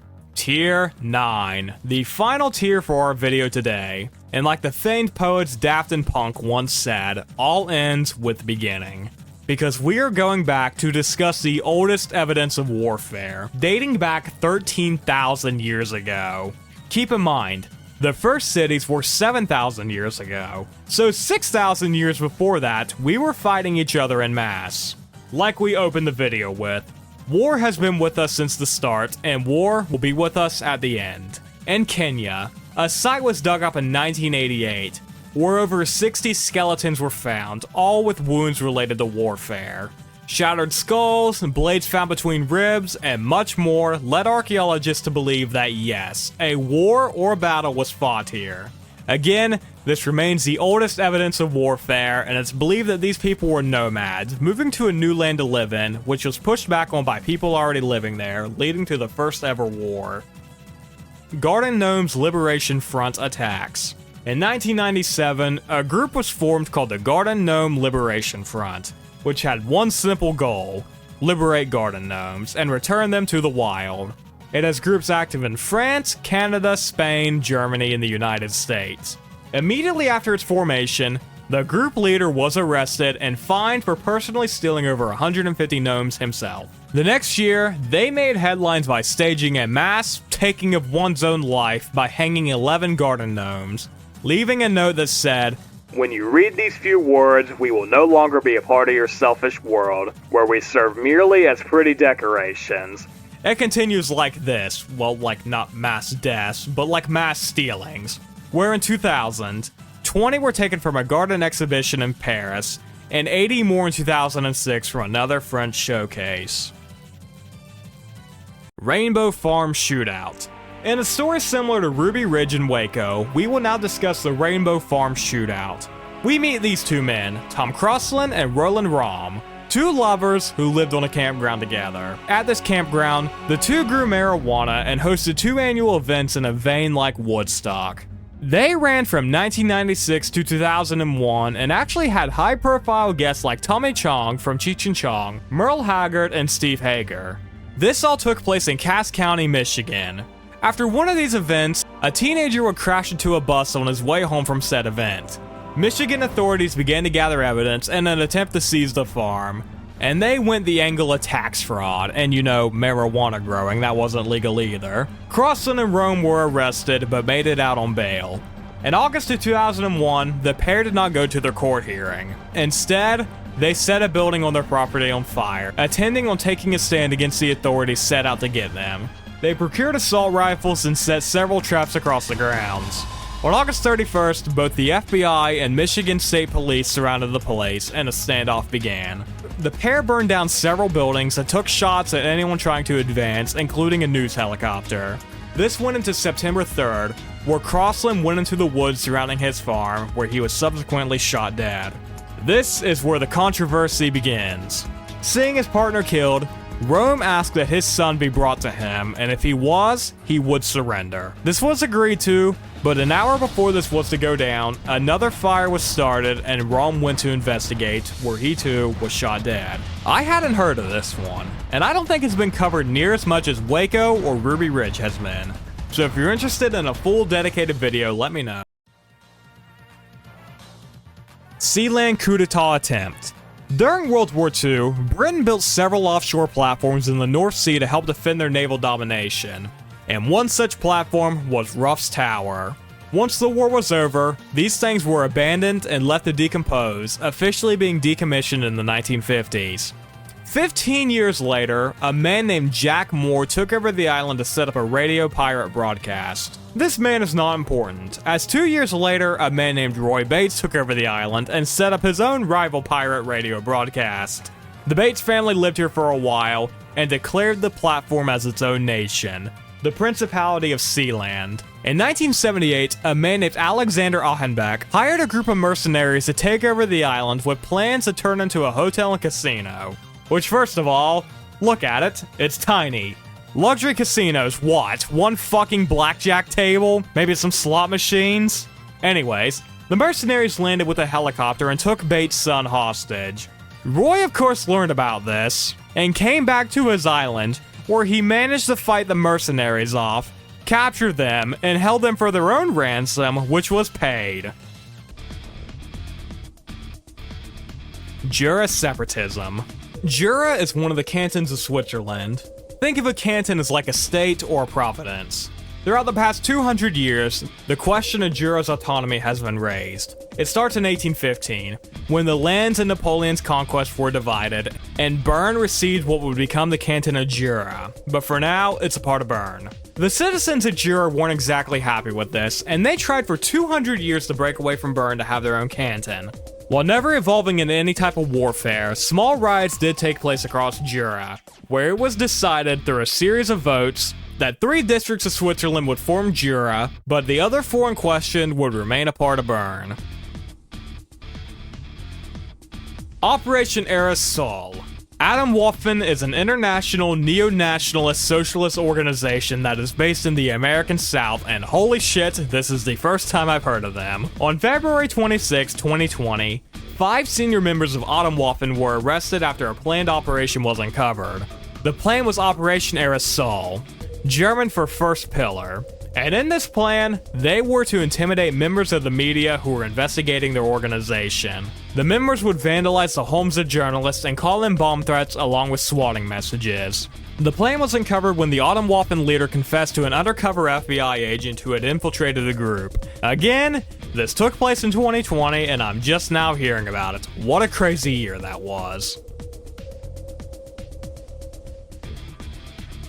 Lopota Gorge Incident. In 2012, tensions between the nations of Georgia and Russia were at an all-time high, and it gives us this following strange entry. On August 28th, it was reported that some men from the village of Lapenkuri were missing, and previous to this, men in unknown military uniforms were in the vicinity. And yes, absolutely, these were connected. They kidnapped the missing men, but would soon release the hostages. According to them, these men spoke the local Georgian language and said they only wanted to cross the border into Russia. Soon afterwards, Georgian officials began to pursue this group, and the conflict was contained to the Lopota Gorge. There was just a slight problem though. The Georgians had no idea who these people were, and therefore had no idea what their motives were. We can't definitely say who these paramilitary people are and what their purpose is, but it's clear they're conducting some kind of terroristic activities there. The Georgian Deputy Interior Minister was quoted as saying, "A day into the battle, the Georgian press released a statement that said a group of 14 paramilitary soldiers were killed in a shootout that left 3 Georgian soldiers killed." However, this doesn't end here. As for the next 2 months, this mysterious militia held the Georgians at bay, before the occupation was finally ended on October 30th. Alright, so what the hell happened? It's not known. It's not known where these paramilitary soldiers came from, and the Georgian government has been dodgy surrounding their identities, and today, they're still just labeled as unknown paramilitary force. Operation Red Dog. And here we are, the bottom of another iceberg, and boy, what a one to end on. Operation Red Dog refers to a plot from 1981 involving the Triple K Alliance, and a plot to overthrow the island of Dominica. This was a joint operation involving people from both the United States, Canada, and Barbados. The plan was to put former Prime Minister Patrick John back in power, and he had a makeshift army ready to enact a coup, and it was going to be met by a group of 8 white supremacists. Their plan was to sail from New Orleans to Dominica in rubber boats supplied with explosives, machine guns, and other firearms. The plan was foiled when the leader behind the operation, Mike Perdue, reached out to a Vietnam War veteran, letting him know the CIA needed to commandeer his boat on a trip to Dominica. Obviously, he wasn't going to let this happen, and he let the ATF know about this contact, where the group was subsequently arrested.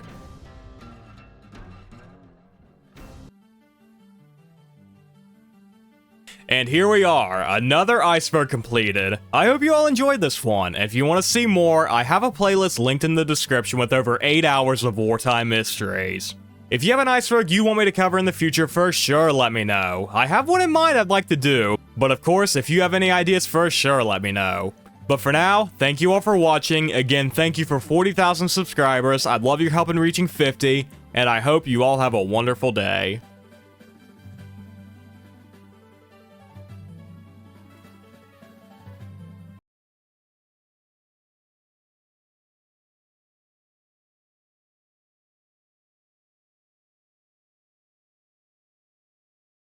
They disguised themselves as a British ship, the Carmenia, which happened to be in New York City.